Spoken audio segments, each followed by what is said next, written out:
선별 검사를 통해서 우리가 미리 간 질환이 진행되기 전에 환자분들을 선별하는 것이 가장 중요한 이 국가검진의 도입 이유가 되겠습니다.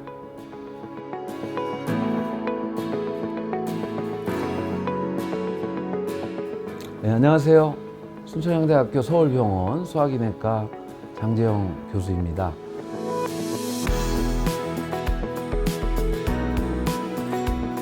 저는 2020년부터 2024년까지 4년 동안 대한간학회 의료정책이사를 맡아서 시형간염 국가검진 사업을 위한 일들을 진행을 했었습니다.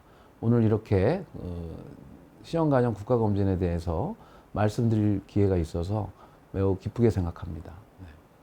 네, 언론에서 나와 있다시피 본 시형간염 국가검진의 대상은 전 국민을 대상으로 하고요. 56세가 되는 수검자를 대상으로 하게 됩니다. 검사 방법은 시형간염 항체검사를 시행하게 되는데요. 이 시형간염 항체검사는 수검자의 혈액에 항체가 있는지 없는지를 보고 항체가 있으면 보통은 환자이거나 아니면 예전에 감염을 앓았던 환자입니다. 그래서 이게 내가 진짜 지금 현재 치료를 해야 되는 환자인지 아닌지는 알 수가 없기 때문에 항체검사 양성자들은 의료기관을 방문해서 확진검사를 하고 확진이 되면 치료를 할 수 있게 하는 이것이 이번 국가검진 사업의 대상과 방법이라고 할 수 있겠습니다. 뭐 다 아시다시피 시형간염 국가검진이 이 검진 항목에 포함되지 못했던 이유 중에 하나가 가장 큰 것이 유병률입니다. 유병률이 현재 알려진 바로는 항체 양성률이 0.78%, 그러니까 1%가 채 안 되게 돼 있죠. 그래서 우리나라 국가검진의 어떤 그 원칙을 보면 유병률이 5% 이상이라는 것이 예전부터 이제 룰로 정해져 있었는데 유병률이 낮다 보니까 시형간염 항체검사의 국가검진 도입이 늦어졌던 거고요. 하지만 시형간염은 증상이 없습니다.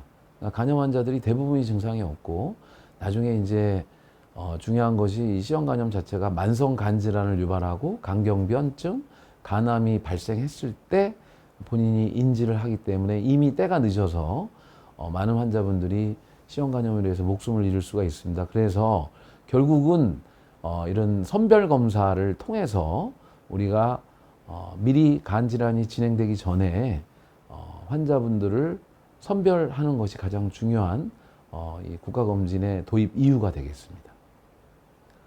네, 제가 2020년도에 대한간학회 의료정책이사가 됐을 때 질병청과 같이 시작한 연구 용역 사업을 잠깐 말씀드리겠습니다.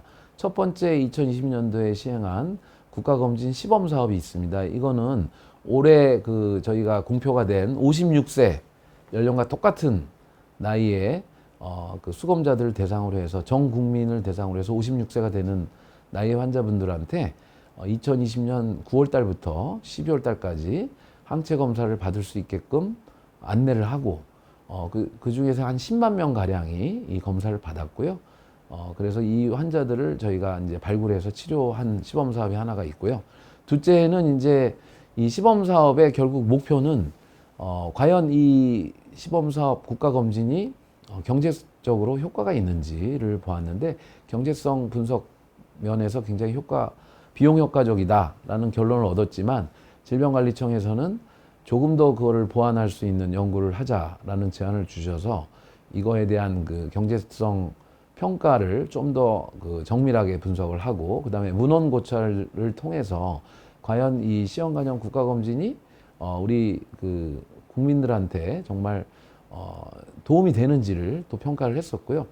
마지막으로는 이 국가검진의 시형간염 항체검사가 여러 가지가 있습니다. 그래서 이런 방법들에 대한 가격이나 그 다음에 그런 효율성 같은 거를 저희가 분석을 해서 국가 정책에 입안될 수 있도록 제안을 했었습니다.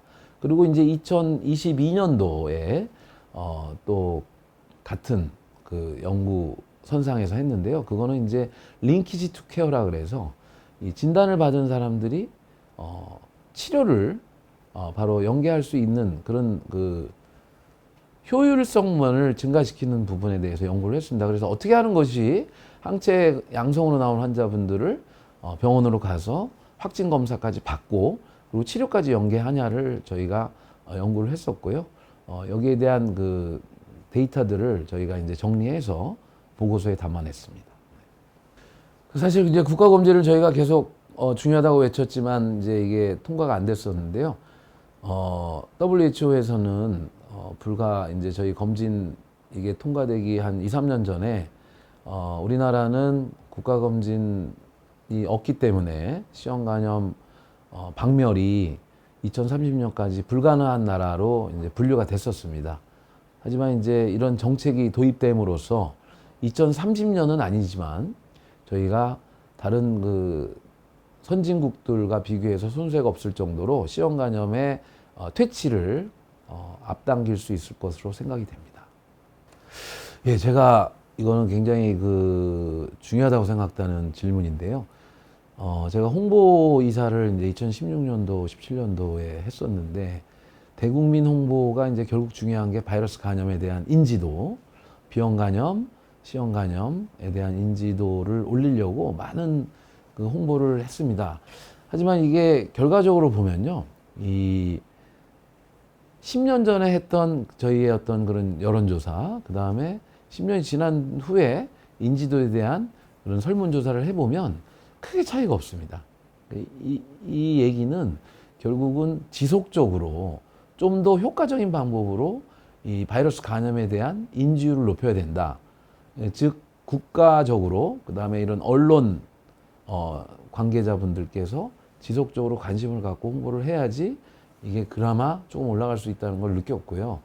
그래서 이제 이 시형 간염 국가검진이 도입된 건 굉장히 좋지만 저희가 고민하는 것 중에 하나는 항체 검사 양성이라는 통지를 받았어도 이거에 대한 인지가 없이는 본인이 정밀 검사를 받으러, 확진 검사를 받으러 병원에 갈 일도 없고, 더구나 가지 않으면 이제 치료도 못 받고, 그러면 이제 검사는 받았는데 이분들은 그 보이는 영역에서 사라져서 치료를 못 받게 됩니다. 그래서 결국은 또 시간이 지나면 간질환이 진행을 할 수 있기 때문에 이 대국민 홍보가 굉장히 중요하고, 두 번째는 이 홍보를 통해서 항체 검사 양성자분들이 얼마나 많은 환자분들이 병원으로 가서 확진과 치료까지 연계되냐가 가장 중요한 키포인트라고 할 수 있겠습니다.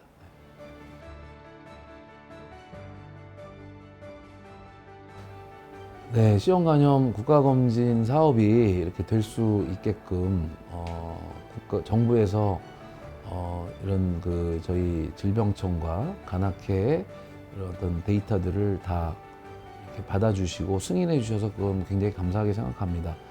이러한 어떤 그 정책이 한 가지가 수립될 때 국민 건강에 굉장히 큰 영향을 미칠 수 있다는 모범 사례가 되는데요. 사실 이제 좀 전에도 말씀드렸다시피 얼마나 많은 이 수검자들이 검사를 받느냐. 두 번째는 검사 양성자들이 얼마나 많이 확진 검사와 치료까지 연계되냐. 또 세 번째는 이 치료 후에 간 질환이 경증인 사람도 있지만 굉장히 그 중증의 간 질환도 있거든요. 이런 분들은 간암이 또 분명히 생길 수가 있습니다. 그래서 이런 그 중증의 간 질환 환자들이 지속적으로 간암이 발생할 수 있는 그런 여건들이 충분히 있기 때문에 그런 것들을 계속 모니터링하면서 환자가 조기에 간암이 생기더라도 치료할 수 있는 환경을 만드는 것이 중요하다고 할 수 있겠습니다.